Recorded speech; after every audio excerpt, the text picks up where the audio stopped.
Sherman! Squeaky. Very squeaky, squeaky, squeaky.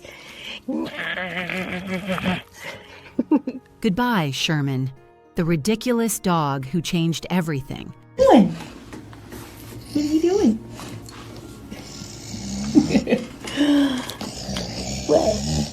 What?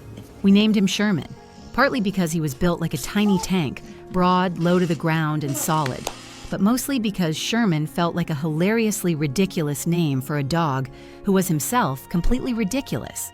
He looked like a creature drawn by a child, equal parts manatee, angel, and cartoon gremlin. TVs. We first saw him at a local dog rescue event. We weren't planning to bring anyone home that day. We were just looking. But then I spotted him and immediately said, "Look at the head on that guy. Could he be any cuter?" His head was massive. Later, we measured it. The same size as a regulation volleyball. He was clearly an older dog. He smelled terrible. That musty, neglected kind of smell. His elbows were dry, thick patches of cracked leather. Most of his fur was missing, and what was left was wiry and uneven. His back was hunched, one eye bulged blind and swollen, and his ears were barely more than nubs. Still, when I reached down, he leaned his whole broken body into my hand. He didn't care about the smell or the pain. He just wanted love. You're so silly, Sherman. You're so silly. Squishy little manatee. TVs. We agreed to foster him, just until he got a little healthier and found a forever home. But the first night sealed everything. I took him out into the yard at dusk.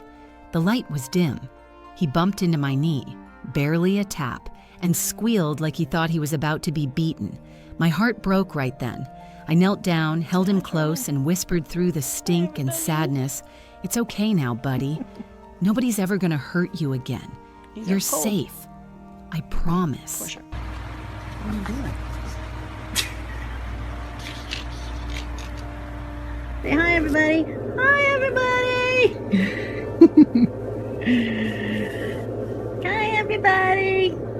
And I kept that promise. Sherman fit into our home like he'd always belonged. He was gentle with our other dogs, never once aggressive. He was scared of many things, but he had no mean bones in his body. Slowly, he began to trust us. He warmed up to strangers. He stopped flinching. He began to believe he was finally safe. And at some point, we realized there was no way we were letting him go. Sherman was already home.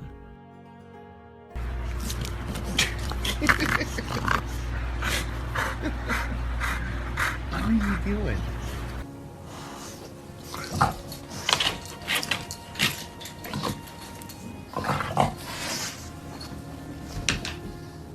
Over the years, Sherman faced more than his share of medical issues.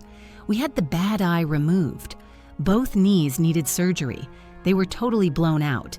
He had 2 or 3 near-death episodes from stomach problems. In total, we spent nearly $30,000 on his care. That's not money we had lying around, but honestly, we never questioned it. Because this was Sherman, and Sherman gave us everything in return. You having a nice nap with Roni in the sun? Yeah? Yeah? Sherman? Here. He brought joy and laughter every day. People who were afraid of pit bulls would meet Sherman and fall instantly in love. He was funny, clumsy, full of personality. He became an ambassador for misunderstood breeds and for second chances. As time passed, his hips deteriorated. I built him custom stairs so he could still climb up onto the bed and cuddle, which he always wanted to do. His anxiety worsened too, especially after sunset. He started sundowning, confused, pacing, afraid. It was hard, but Sherman never stopped loving us. On your own time. He never gave up. Are you a silly boy? Are you a silly boy?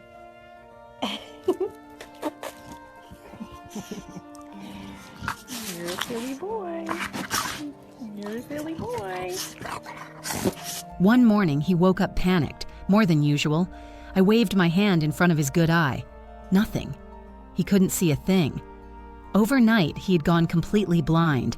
The world was suddenly dark, and he was so scared. We had talked about this moment before. We knew it was coming. Sherman was tired. He was in pain.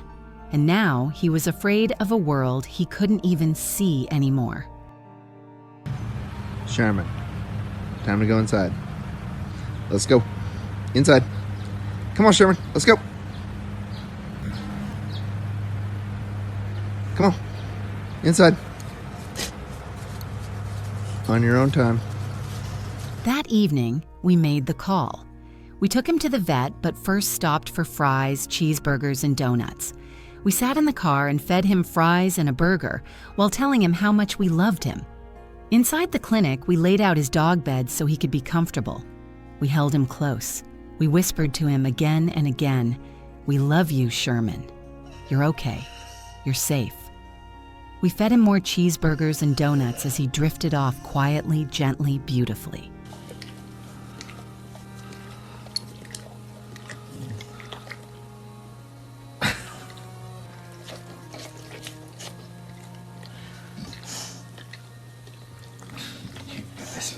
The vet gave us time alone.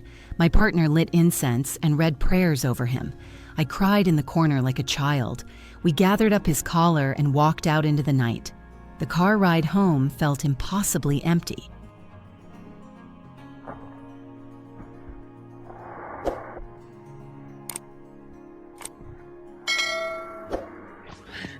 I'm not exactly sure how that is comfortable. How do you do that, Sherman? How do you do that, honey? Sherman is gone now, but I kept my promise.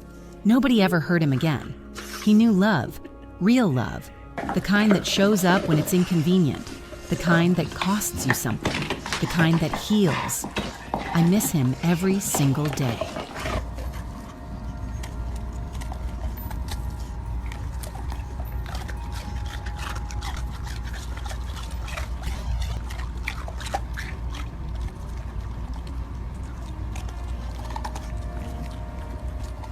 If this story touched your heart, even just a little, please consider liking this video and subscribing. It helps us share more stories like Sherman's, support more rescues, and maybe change the way people see these beautiful, misunderstood souls. Thanks for listening. Good day. Did bite your tail, Timber? You got your tail. You got your tail. Oh, not pleased. Oh, Sherman.